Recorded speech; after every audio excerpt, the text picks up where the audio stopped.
go. Deep dive.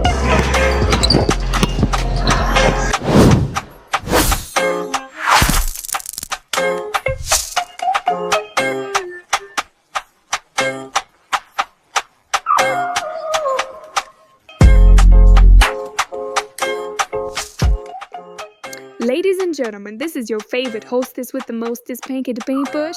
Listen, I had to come on and introduce my girl. She is a businesswoman. She's a family woman. She's the first one to leave home, and she's also the one that grew that pepper that we talked to y'all about last week. She cut that thing open, and look what was inside. You better fasten your seatbelts, because here we go.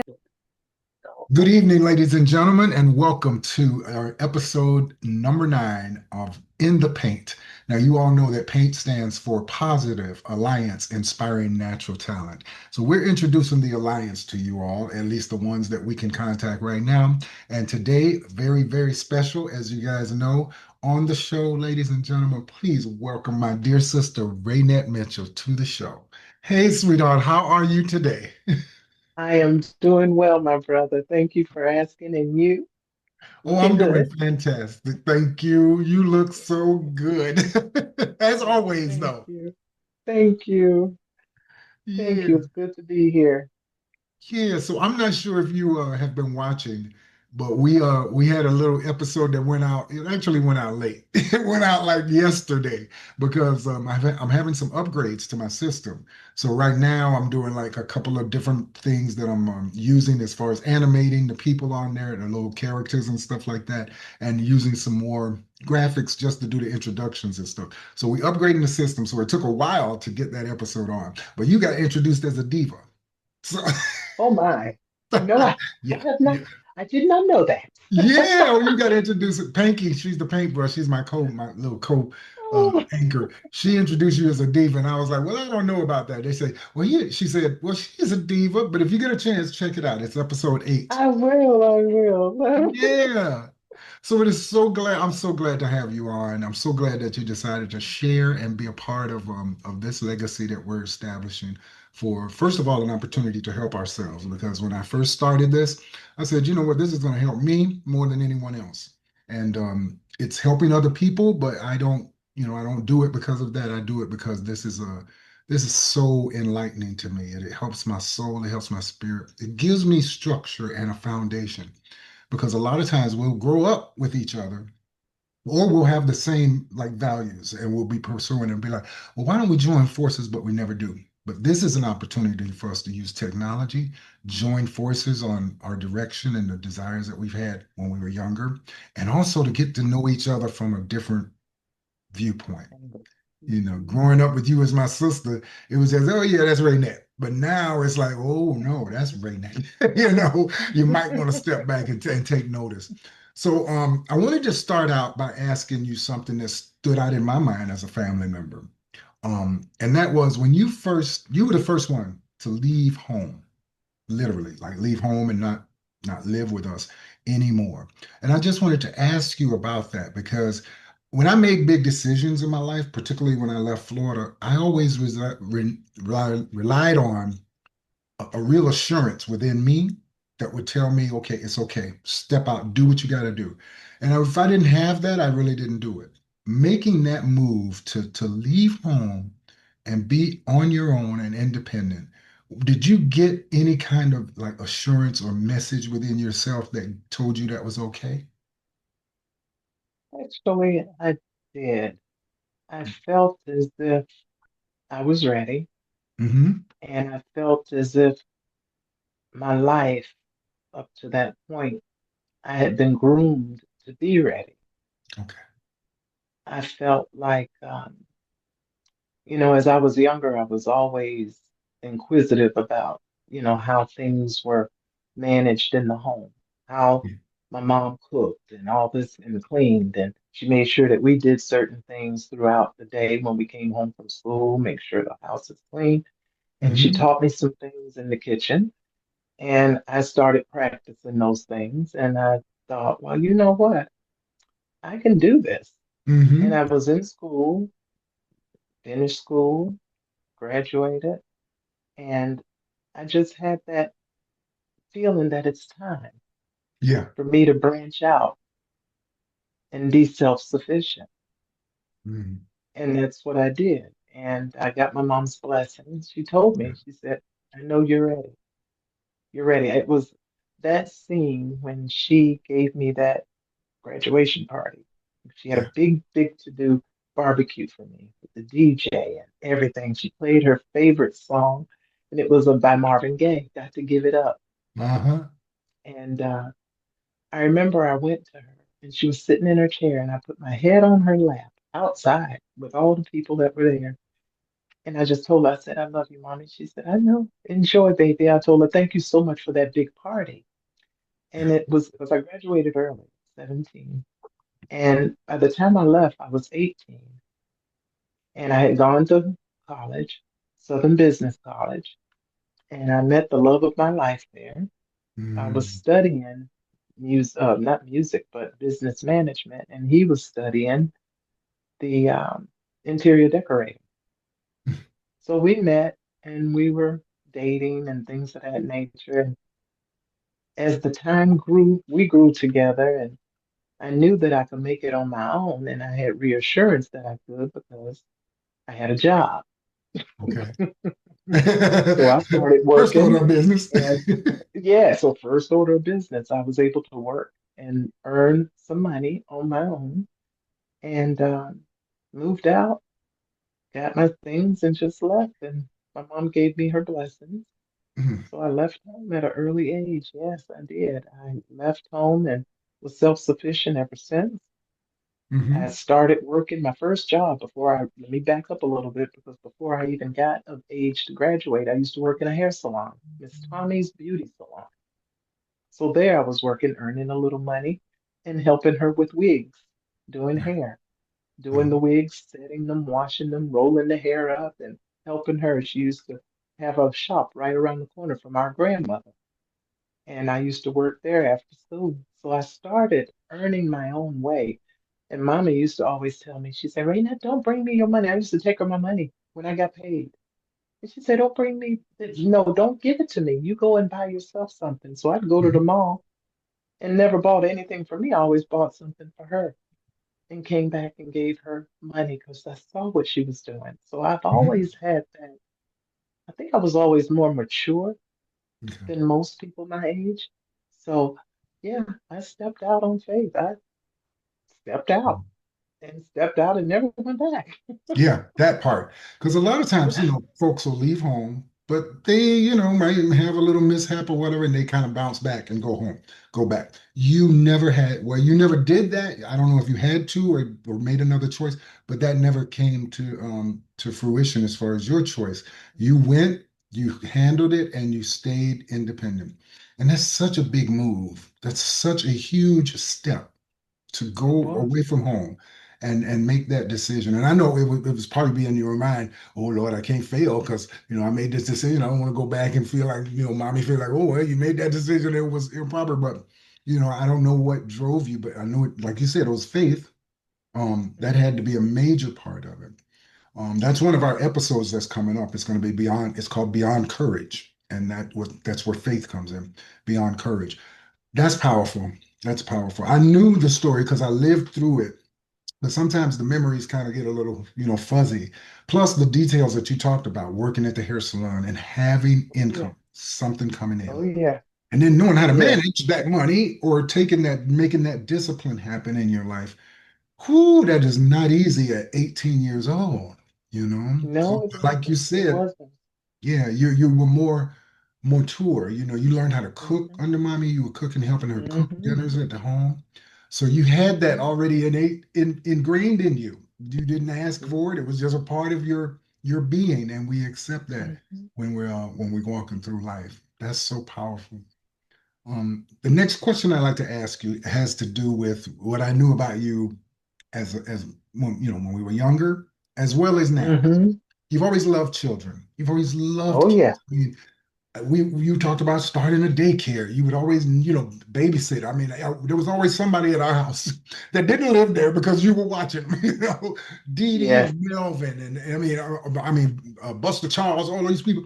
Everybody in the Yes. neighborhood basically knew that you would caretake and you were good at it. So I wanted to ask you about that. As in your place right now, like in your stage of life, do you still have that that desire and that attraction to children, and in what capacity, if you had a chance to be around them more? Mentor, teacher, caretaker, what is that still there, and in what capacity would you? It is still there. It is, Raymond. It's still there. And it's more in line with mentor With at what? this state of mentorship, Yeah, yeah, yeah. to Okay. mentor and to teach in that capacity. Those two kind of go hand in hand for me, especially at the age of the children that I was attracted to then and still now. Yeah. And like you said, yes, I did. I was the neighborhood babysitter. Hmm. I mean, to tell you, I used to keep the children, I would babysit them, do their hair, the girls, Yeah. wash their clothes, use my mom's detergent and water, and they would go home looking better than they did when they came to me. Hmm. And I've always had a love for children. In fact, my mom used to tell me, Raynette, you love kids so much you probably will never have any. Wow. But I did later on in life. But yeah, I did. And I still do have that love for children and love to be able to encourage them to do the right things. The word tells us to train up a child in the way they should go, and when they're old, they won't depart from it. You train them up to let them know this is the way you are supposed to look and act and talk and speak and thank you and yes and teach them to read and whatever else I was able to do with them during that time and still now. And just give them little nuggets that they can remember Mhm. in life that would help them, mold them, and shape them into who they can be, the version of their best selves, just to be the best that they can be. And I used to get teased all the time back in the day about dressing up. I wouldn't go out looking any kind of way, and I'd have the kids. That was my thing. If you come over here one way, you're gonna go home looking better. Mhm. If it was a way that you came that didn't really bring out the best of you, I was going to make sure that when you went home, you looked the best that you could be Yeah. and see it for your mom and just be that person that we know we all are deep down inside. And I have to always say you don't ever have to look like what you're going through. You know Hmm. what I mean? So, and that has always been something that I would like to instill in children, even to today. Always look your best. Always look your best. Hmm. Always do your best. Always Yeah. be your best as you can. Right. Nobody's perfect, but if they have some encouraging words that I could share with them and things that I can, partake in or to give them rather, to implant in them, I would say, Hmm. just something that a seed I can plant, something that I can put in there that they're going to remember. And it's little things like that. And even in my adult life, I still have that desire to Yeah. teach. I was working here in Georgia now that I'm here. I've been in the ministry for, it was 6 years that I started teaching the 3 and 4 year olds. And I started at one church. I was there on that side of town for 2 years. And now at my current church, I had taught there for 4 years. And we started, traveling a little bit, but the desire is still there. It is Okay. still there. And I would love to continue to mentor and to teach little people, as I call them, Right. to Right. help them Right. along their little journey, because they have a way to go too, Yeah. you know. Wow. So yeah. It's so powerful. I'm so glad that we all kind of have the same aura. We have the same shadow because we learned from the same mother about how to present yourself, and she taught us Mhm. respect, self-respect first. It took me a little longer to get it because I was a boy that was ripping and running around. I had toys all over the floor. I remember when she'd come into the room and she'd be like, "Why is this room looking this way?" And I'd be like, "Huh?" She'd say, "If you're in here, there's no reason for it to look like this." And she'd walk out. She said, "When I come back, I don't want to look like this. You know what to do." And it was like, "Oh man." But teaching us about that self-respect. And she Hmm. said, if you go outside the house, you want to make sure, like you said, you look your best because you never know what might happen, who you might run into. Right. You want to present yourself as best as possible. And those are tips that, I mean, today it seems as though I know my style, the way I learn things is a little different. But as long as they clean and they, present themselves as best they can, I can get with some of the styles, just not the saggy pants and stuff. Yeah, But that some part. of the Yeah. different styles, like the oversized jackets and stuff like that. Mhm. And I'm still learning myself about, how culture and society can dictate, what you might wear. But she taught us how to be clean, and make sure that you presented your best whenever you walked out the door. And that's just so powerful to me. Absolutely. So in the capacity of teacher and mentor, you're working with the church right now as far as the 3 and 4 year olds, or is that Not something? right now. Okay. Not right now. My schedule got a little bit hectic during the Yeah. years. That was years ago when I worked there.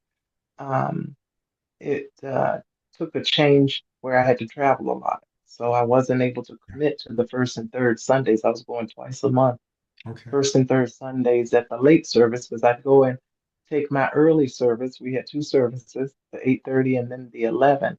And I'd be there for the parents that came to the late service. I make sure I get up and go and get the word and get fed spiritually for myself. Yes, And then yes, I'd go in yes. there and let the mothers bring their children. And I tell you, it brought me such joy.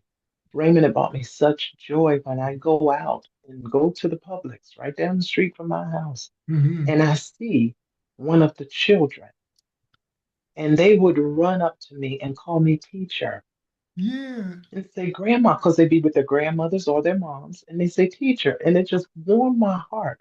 And then the Sundays when I was there, the mothers would bring the children, and they would say to me, this child did not forget what you taught them.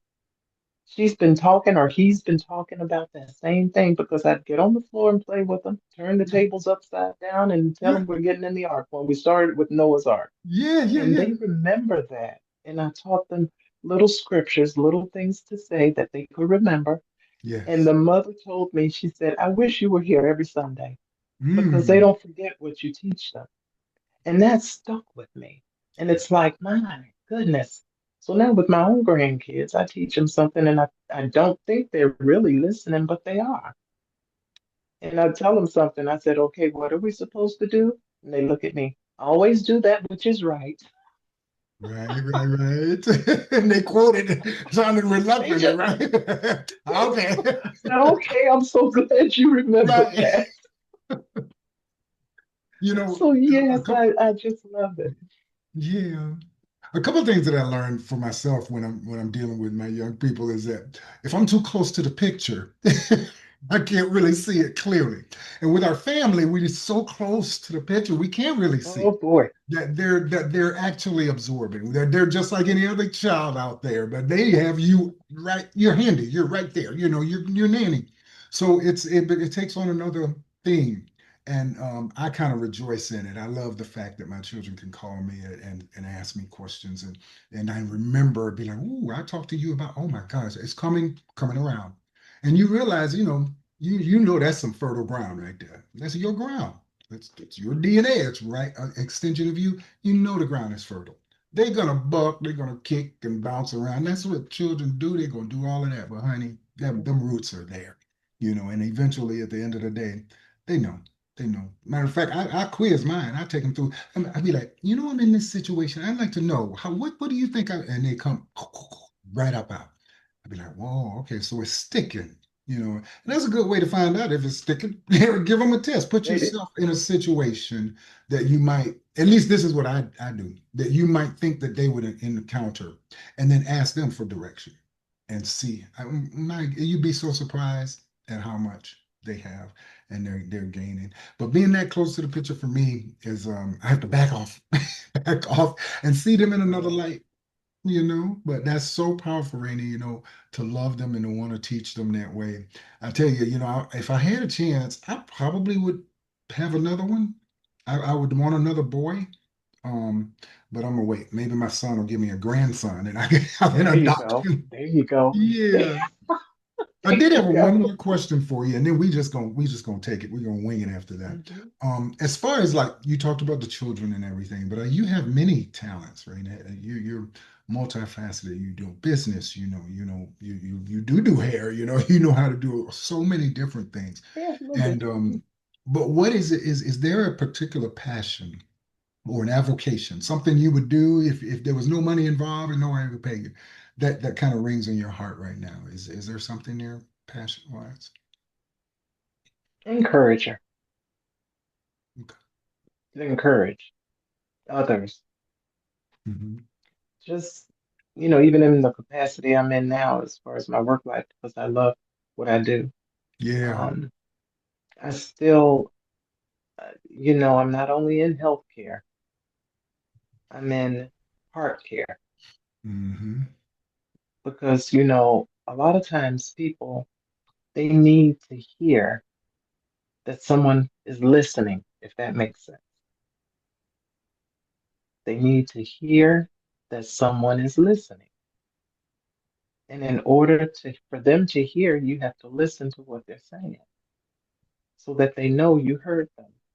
And that is the one thing, being an encourager and just being there to stand in the gap with people, the children, the grown-ups, whoever needs someone to listen and to be that one that can hear what they're saying Hmm. and encourage them and let them know, yes, I'm here with you, and to pray with them and to just be there for them. And it just brings me joy with that. It's I've had that desire in me all the time, even with the little people back in the day, as we were talking about with the children, Hmm. to the teenagers, to employees, to patients, just to be someone that can encourage them to be the best they can be and let them know it's going to be all right. Hmm. Sometimes we got to go through some things, but when you know somebody is walking through it with you, they may not be physically holding your hand, but they're spiritually with you.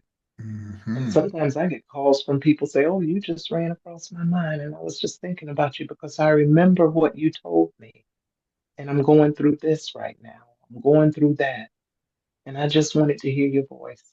And just Hmm. knowing when you, like we were talking about planting the seed, just Hmm. letting them know that you're there and that you'll be there for them as long as God give you the breath and that He gives you the desire to continue to be what Hmm. He had called you to be, whatever that is, whatever capacity. And so, yeah, just to be an encourager. If I didn't get a dime, Right. that would be what I would do for all the days that I have left, is to be able to encourage somebody, let them know it's going to be all right. It's Hmm. going to be all right because you give things that you want to come back to you as well. It's not just me encouraging others. I need encouragement sometimes too. And I know how I feel when I get encouraged. I want somebody to feel the same way. Hmm. Feel loved, really. That's basically Yeah. what it is. Somebody care enough about me to take the time to listen to me, to hear Hmm. me, and to love me just the way I am. We talked about that a little bit when we had our Zoom call, and uh, I likened it like to making them know that they matter, to feel like they Yeah. matter. That's what Hmm. people want. That's what we all want. At least feel Yes, like we we do. matter. That's one of the hierarchy of needs that has been discussed over a psychological platform. It's like if those five those hierarchy of needs are threatened, it leaves an emptiness. You feel empty if you feel like you don't matter. You feel empty if you don't have a sense of purpose or a sense of family or togetherness or love in your life. And when those places take place inside a human being, it has to be filled. And sometimes we make the mistake of trying to fill it with outside things, drugs, behavior, attitudes, ego. I mean, you name it. There's so Hmm. many things that we try to fill. But to address that directly is the healing part. And that's the thing that you talked about is encouraging. We've been through similar walks. We have come to a place. I was one of God's hard-headed little children, where I had to come to a place of surrender before I learned my Yes, lesson. we have. Hmm. And when I walked that path, honey, it was like I was confused. I didn't know what I was doing. I think I had those parts that were empty. I was trying to Hmm. fill them with other things because the emptiness I couldn't explain it, I couldn't understand it. Childhood trauma that we experienced, all of those Hmm. contributors. I'm not going to say they pushed me, but they made it very attractive to go in a direction that was like, okay, quick and easy Hmm. fix. And it can run the gamut. It can run from, super ego narcissism all the way to total drug addiction and, life loss. So walking that path, I know for me, the greatest thing I could have done was to surrender. You have to How surrender. how Yeah. did you feel? It was that part of it for you as well, as far as making the decision to let go? Or was it surrender or was it another thing? Well, yeah. I mean, for me, I have to surrender all. I Yeah. mean, I had to. I couldn't go through life the way I was going at one point in my life. Mhm. It wasn't heading anywhere. I mean, it Right. was not. It was a. It was a real dead end street. There was no light at the end of that tunnel for me at the Hmm. time. Hmm. But I kept trying to find a light. But when it looked like it was muffed out and covered up, you just keep trying to find the light, but you're going Yeah. in the wrong direction because the light is not right where you're going. It's Right. in a different direction. So when we get ourselves to the point of sick and tired of being sick and tired, Hmm. and you try a different way, and you have to surrender in order to be free. Hmm. You can't be free without surrendering. I mean, because if you don't surrender, you're going to still be bound. Hmm. And see, I refused to be bound. I had to make a conscious decision during my life. All my choices have not been every choice that should have been. Right. Right. Right. They were, I have not always walked the yellow brick road, so to speak. Right. Maybe I didn't walk in some stuff. It didn't even look like a road no more. I'm like, I'm off No, the road. I have I'm in not a pit followed the somewhere. yellow. Yes, yes, not all, Yeah. So yeah, it can be a little bit challenging at times, Yeah. but you just have to be able to persevere and to have a made up mind. Yes. That's for anybody that's struggling with any type of addiction, alcohol, drugs, or anything, sex, whatever it is. Right. You have to have a made up mind to do different because there's a trap. Yeah. There's a trap out here for a lot of people that are not wise enough at the moment to Hmm. choose better, because the not so better looks so good to them right now. And that's the part that's I think is just rampant in the world now. Bad looks good and good looks bad. And a lot of tangles or traps and just a lot of what they say deception is the word I'm looking for. It's a lot of deception. So we have to have a wise mind, have to have wisdom and discernment in order to make sure that we are following the right path and not that road that's so wide that everybody's on. We need to be on the right narrow path to get to where we need to be if we choose to go to that rightful place and be true to ourselves about what it is Hmm. we're pursuing.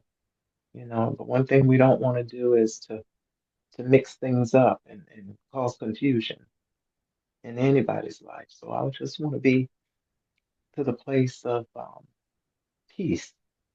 And like you said, if we don't find the peace within ourselves, it's kind of hard to accept it when it comes or when we think it's coming.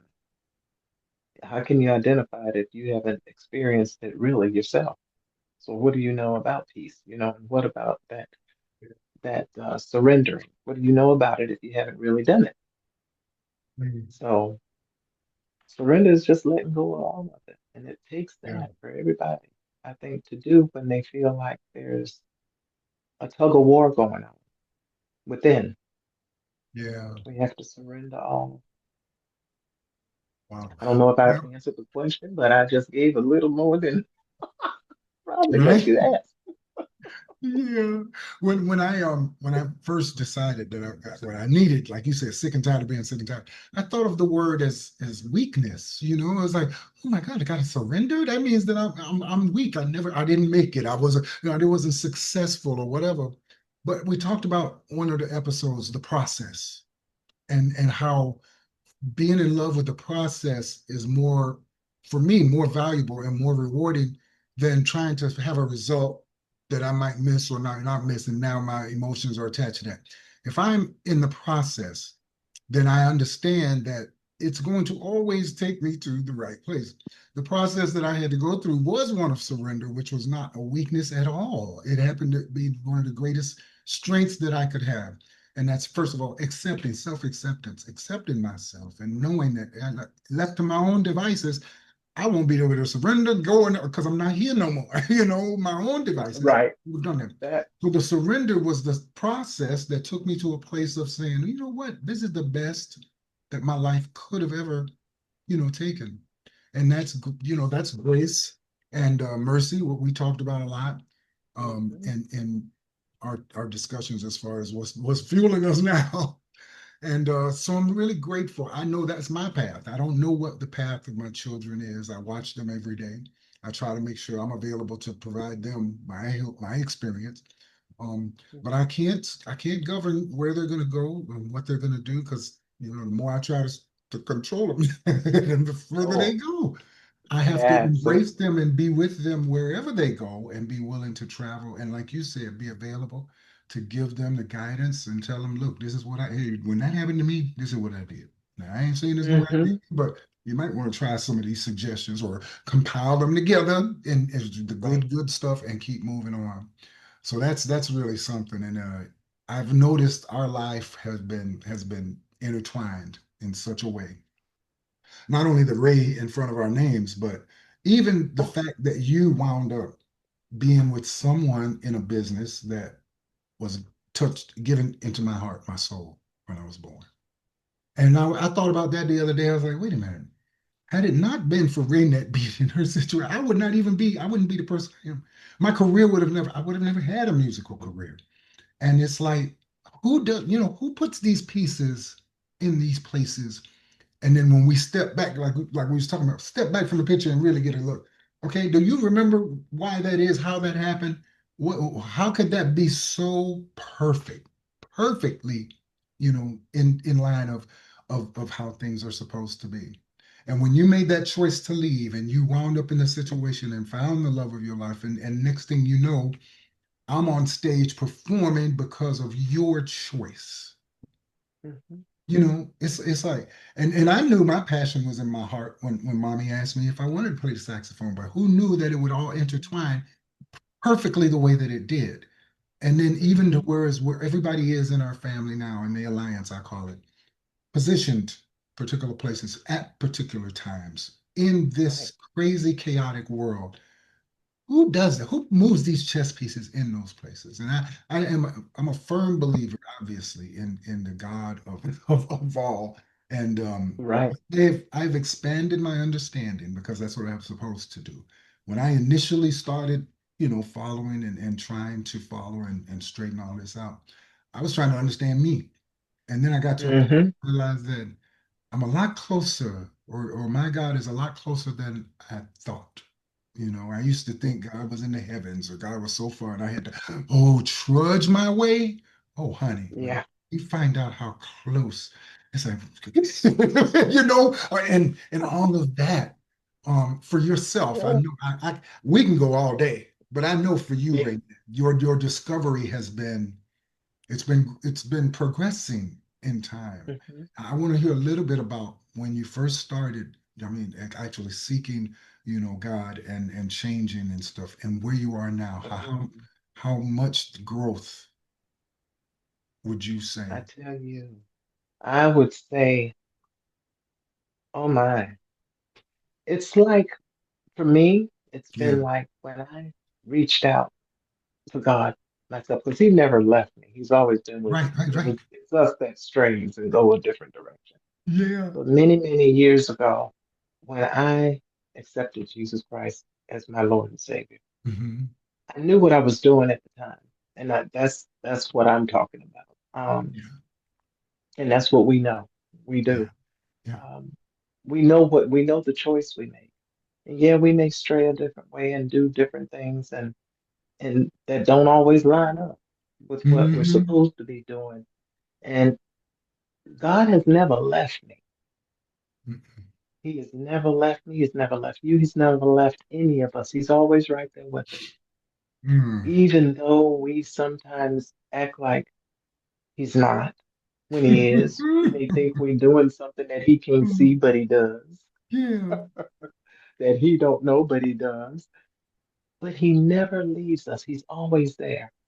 And when I realized that, I had to surrender, as we were talking about.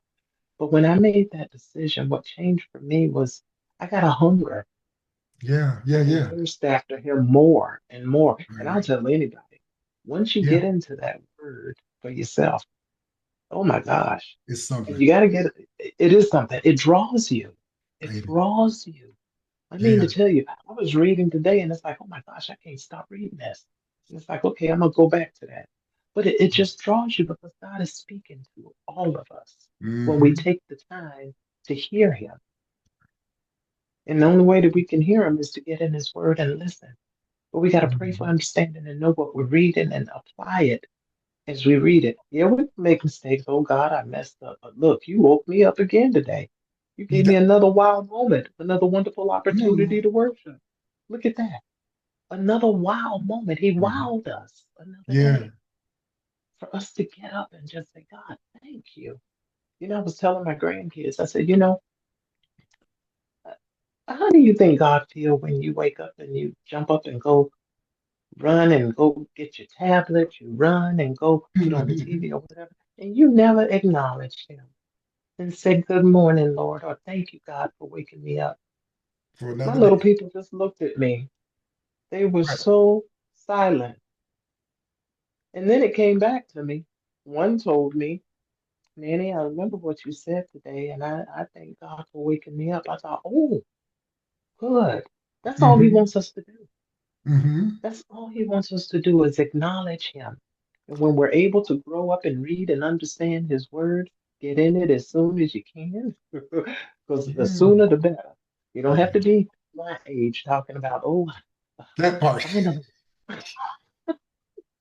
Oh boy. And sometimes, these nooks and crannies and bumps and scrapes you get, you don't have to get them as hard when you get in the word Yeah. sooner than later. So Tumbling you have a down the way. rabbit hole. Oh my goodness, yes, he'll have a way of sitting you down and talking to you when you don't voluntarily sit and talk with him. He'll Right. have a way of saying, okay, now, I was trying to get your attention, but you still want to be hard-headed. All right. So I tell you, it's just that when I got into the Word of God, he just started drawing me and drawing me. And his word is so true and Hmm. it's so encouraging to me. And when Yeah. he encourages me, it encourages me to encourage somebody else.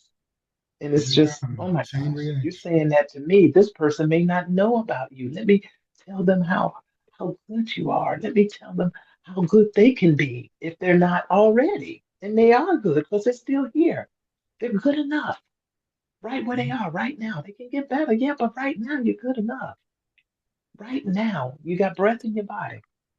You're good enough. Hmm. Get a desire in your heart. You're good enough. He'll draw you to that part where he wants you to be. We can't be perfect like him, but we can sure enough try.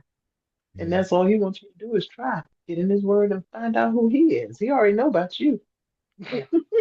Yeah. He It's so knows all amazing about because us, you you know, my know? understanding when I was younger is first of all, I put that separation there. And then of course, when I had to learn how to let go and surrender and Hmm. close that gap, I used to think that it was all about, me making him happy. And he's like, no, this is for you.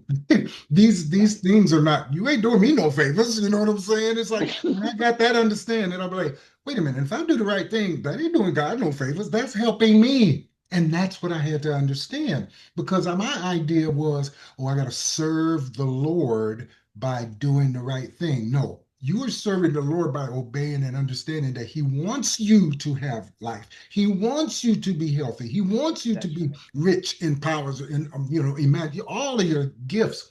He wants that for you. But when you do it, you're not doing him no favors. You're just simply following what he wants for That's you. right. And that's for you to be Yes. happy, joyous and free and peaceful. Yes. Don't get me started. But anyway, That- and it's like Yes. they had to change that understanding. And when I was a young person, the way that I felt about it was like, oh, I gotta do this for the Lord and I gotta change this. And no, it was for me. And then once, like Right. you said, once I got that hunger, Oh, Mm-hmm. it was like, I want more of that. I want more of the peace. I want more of the knowing that That, I don't have to get in the tug of war. We're not going to do that. I don't do a battle of the yeah. wills. What I do is, well, I just talked about this in episode 8. You got to watch episode 8 as soon as we get off, because you just said everything that was in there. I was like, oh my goodness. Oh my. But I yeah, haven't but even seen that yet. oh, Hmm. Raynette, when you see it, it's gonna blow you away. Because we got it's like that with us. And it was just one of those things where it's like, wow, this is actually for my good. And it was so beautiful. I mean, running the marathon at 42 because of I remember constantly that. training, and learning how to eat right, how to train and do those things. Now, do we like you said 100%? Today I might not be eating as well, but those are the things that we get when we follow the Right, truth, right, and right. that's what's out there. That's what they've given up. We're going to be doing a dinner party, and it's coming up on the episodes, and we're going to see Mhm. about how the feast is there, and we can feast on these wonderful things that are provided for us. And if we deny them, guess what? We the ones suffering. So That's right. we're That's hurting. right. Hmm. Yo, that's so good. That's so good. And that is so true. It's Yeah. not that God is doing anything different than what he's ever done. He's always wanted us to have the best. It's us that doubt that we deserve anything other Yeah. than. Or we just We don't hard want headed. get that part too. That debauchery. I didn't want to do what I want to. Okay, go ahead. Go right ahead. Go ahead. See where that gets you. Yeah. Guess what? I'll be right here when you recover. Yes, Or right. when I When you come recover to, you. hopefully you'll still have your faculties and you can make Oh, it. I tell my kids all the time, I said, look, there's people who have tried a drug once in their life and never be the same hmm. again. One time. Yeah, And yeah, lose everything, lose their whole yeah. connection with who they are, who their family is. They have these Hmm. quirks where they go off on psychotic, episodes, and Hmm. literally have to be, you know, guarded on a daily Oh, yeah. basis. One time Oh, at yeah. a young age, and their life will never be the same. So, when we make these crazy choices because we feel, I'm free, I get to make it. Yeah, okay, but we know that if you dabble out there, you taking all kind of chances. There's a whole nother way to Hmm. get high. I get high on life Amen. and my oxygen and stuff. Yeah, indeed. Yeah. Indeed. But he's So, an like I awesome said, God, we and we he could just, go all day. I wanted to know if there's any particular thing you wanted to talk about, any topic you wanted to talk about. I know you have some aspirations and some ambitions as far as the future. I want to hear about it. yeah. The academy Well, is still in works. I am still thinking about that. Yes, the Deep Umbrella Learning Academy. Yes. I am. I know, and that's still that diva is just, devoted, inspired, victorious, anointed. It doesn't represent anybody that's all beautiful and can sing and all this stuff. It's about the person just being devoted, being Yeah, yeah, yeah. inspired by God's Flip word, it. being victorious There you and go. anointed to do what you have been called to do. There you go. Everybody's got a gift. I mean, we Yes. all have something to give back. And that's what that diva part is of the what God gave me. And God gave me that vision back in 2016. Okay. And it was after I had gone through some things, went through surgery. And I was sitting in my office and I just started meditating on Psalm 91. Hmm. In that very first verse, he that dwells in the secret place of the Most High shall abide under the shadow of the Almighty. Hmm. And I stuck right there for a minute. I said, wow, shadow. That's like a that's like being under an umbrella. So Hmm. that's where Diva Umbrella came from. Whoa. I Yeah, never knew the connection from that. yeah. Oh my Oh yeah. goodness. Wow, Oh that's yeah. that's pretty powerful. So That's powerful, Raina. God put it in my spirit. Oh I my put the pen to goodness. paper, write the vision down, make it plain. Wow. I went So out and I patented it. So I said, oh no, this I'm not gonna just let this sit on paper and you put in my right, heart, you right, put in my right. mind. And I represent in Psalm 91. And that's like all of that. God gave me that. And then I said, wow, I would like to have this learning academy. And Yeah, I wrote the vision down. yeah, Oh yeah. And yes, I am still in the building even. yeah, yeah, yeah. Anyway, yes. I mean, the whole design of the building. I mean, and it's purple, the awnings. I mean, I've got everything You that got it all. the vision. Your faith has already enacted it. You're already Yes, walking in the building. That's powerful. I Yeah, see it. I can yeah. see it. All I need is an architect to draw it and the money to build it.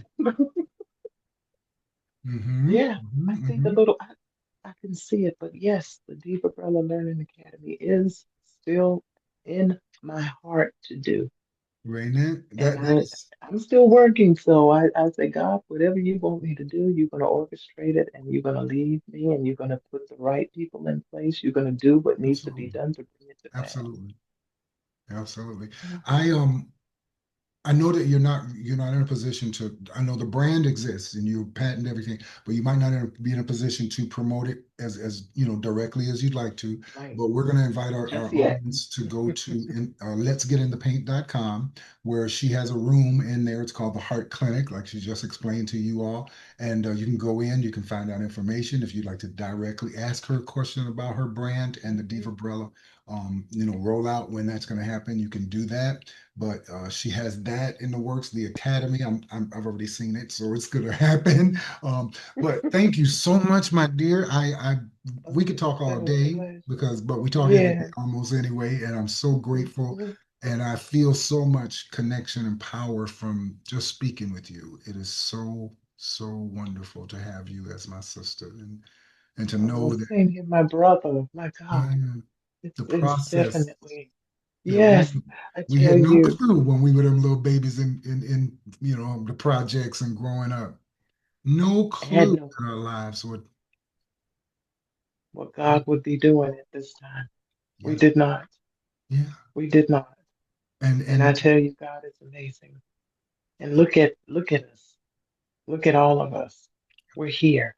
oh yeah. We're present. Present. Thank you, God. Mm. Thank you that So we're we're present. if you have anything else, please let me know. But we're gonna have a number two. I told everybody, I said, look, these are so good, we have to have a part two. So when we get to the other side of the children and the celebrations and some of the things we're gonna do out in the field, talking to people, giving them an opportunity to get in the paint, to know what it's like There to you be go. an alliance of people that are inspiring folks. And I know that we talked about talent, but I know that our talents and talents of men are far beyond entertainment. They're far beyond being on a stage, and that's what we're doing. That's the talents that we're talking about. Is that people who might not ever have a light shine on them or be on a stage still deserve the opportunity to express why they're here, what their purpose is, and get that encouragement that we all had. You know, yeah. Amen. Thank you Amen. again. I'm going to we're gonna say goodbye, and we'll be back next week. And actually Yes. we're gonna be having our little 10th anniversary 10 episode party, and you guys know about some of the details, but it's gonna be promoted this week, and we invite you to check it out. So thank you so much for tuning in, and God bless. We'll see y'all next week. Woohoo!